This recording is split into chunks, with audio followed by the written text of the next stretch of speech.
All right. Do you want to, where do you want to jump next, Andrew? I believe Cameron's ready. Yep, I am. All right, so what I worked on this sprint was implementing the editor into the actual portfolio and portfolio element system so you can actually start editing a real portfolio. So leading up to that, I wanted to go ahead and show the whole process to actually get to the portfolio before you start editing it, just so you can kind of see how the whole flow goes from start to finish. So at the very beginning, we have you log into whoever user you are. In this case, I'm going to go ahead and log into my user. Once you log into the system, you're going to go to your portal, and then inside your portal, you can go to whichever portfolios you want. That's going to be the default list of all the portfolios you have access to. In this case, I'm going to edit my fixture portfolio, which is my very first one.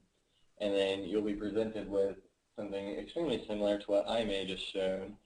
With the design, we have the sidebar is more streamlined now with the information. It's how it contrasts things. What I was saying with making it more focused on the central information, which is your portfolio. So some of the things that have changed is you have new navigation up at the top to get to your different sections of the portfolio. So your snapshots and your reviews, they can be accessed on any page, no matter which portfolio system you're on. Whenever you go back to the portfolio, you have general information, and then the next part of this is getting the editor working, and this comes down to the edit portfolio functionality. So whenever you open up the functionality to edit your portfolio, you have the general, just the name for all of your portfolio, but right away you have access to your first information that you have in your portfolio, and you can go ahead and just jump in and start editing. Some of the things you can add by default are going to be just some general headers. You can come in here and format however you want or however you would expect. In here, it provides a whole host of all the different formatting options. You can make crazy designs if you want. There's some base templates that have been set up, like the block quote. So if you want to quote some information that someone said, here's some quote by me. So it has some default functionality on what things look like. You can sit here and already move everything around on your system, and most importantly, you now have the ability to come up here and hit save. Save doesn't take you away from the page, it just saves whatever you're working on, so that say you move to element A because you're reading something, you can see, and then you come right back and you'll be shown the view page. The view page looks exactly the same as what your edit system would look like. So if you come in here from view to edit, the only difference is you have an extra field that you can change your information on. Now, if you go into your actual elements, you have the same system set up. You can come in here and start editing your portfolio element and say, I want to make some list and 2, 3, and you need some information to describe it.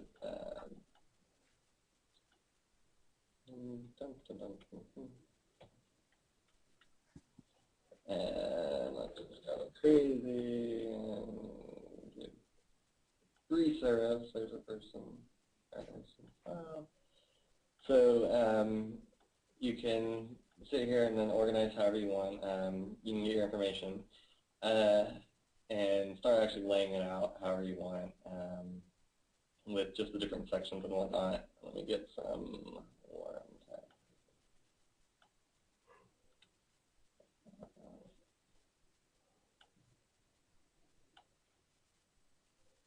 I'll show you the last little thing.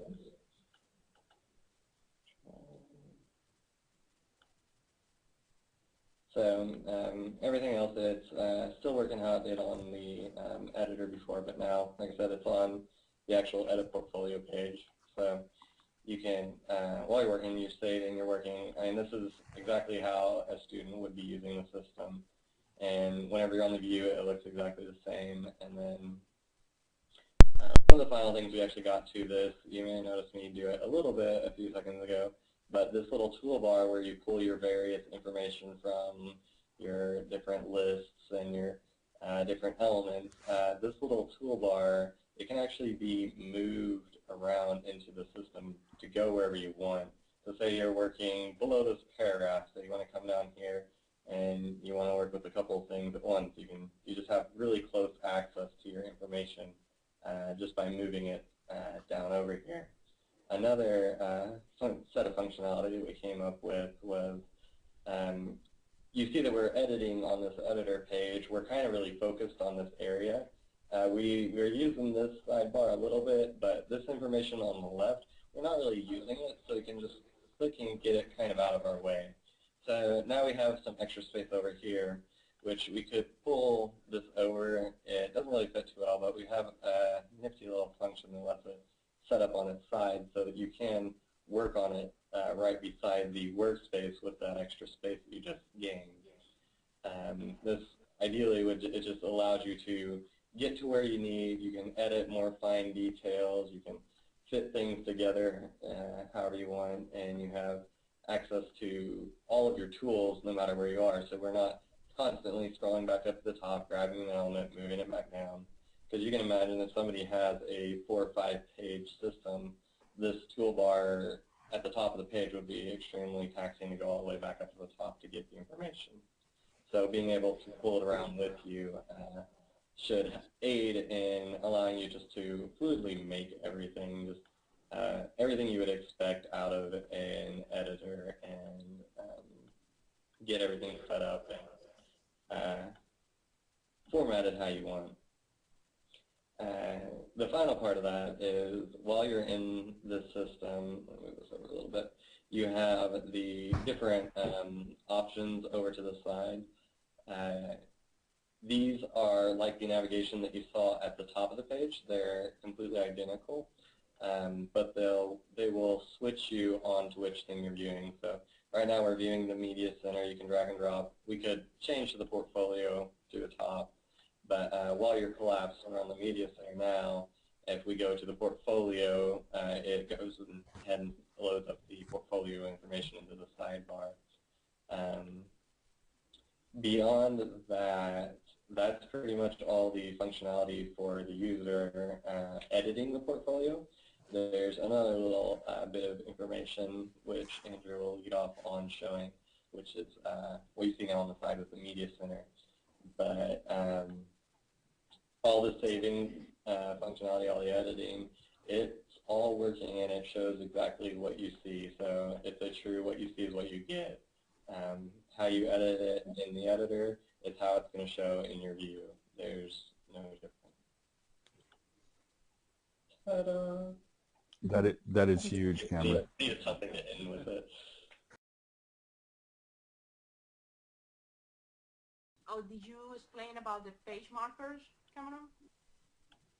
Yeah, to show when you're done with the page. Yeah, we'll have something just faint or something that just lets them know where the end of the page is. So, and they can, if they wanted to, technically they could push their information right up next to the edge, but by knowing that that is the edge of the page, most people will know that you should probably make a little bit of a margin so that it's easy on their eyes. And it aims to give them ultimate freedom on how it looks, so that if they did have a piece of paper and they did this themselves, they could do anything they could do on a piece of paper except for typing, since you can't really type on a piece of paper by hand.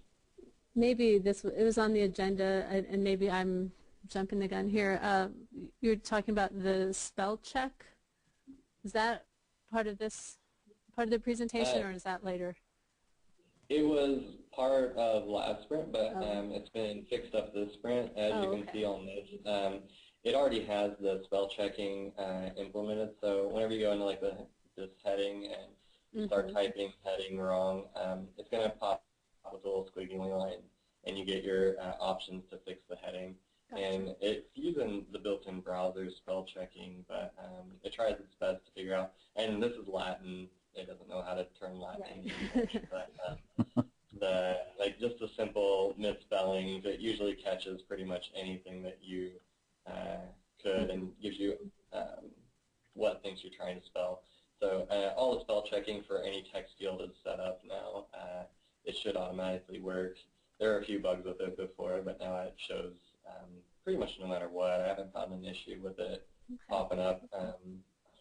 And is it just spell checking, or does it, you know, how Word does kind of grammar check too? Is it just spell check, or is there also like a We grammar don't check? have grammar checking Okay. yet. There is potential options in the future if it's needed. However, the current system to use CK Editor spell checker, it does have some latency and speed issues. So whenever you actually run it, it takes a little bit for it to actually get all the information off the page and parse it all out. So Gotcha. that would need to be discussed if we want something like that. Gotcha. Thank you. No problem.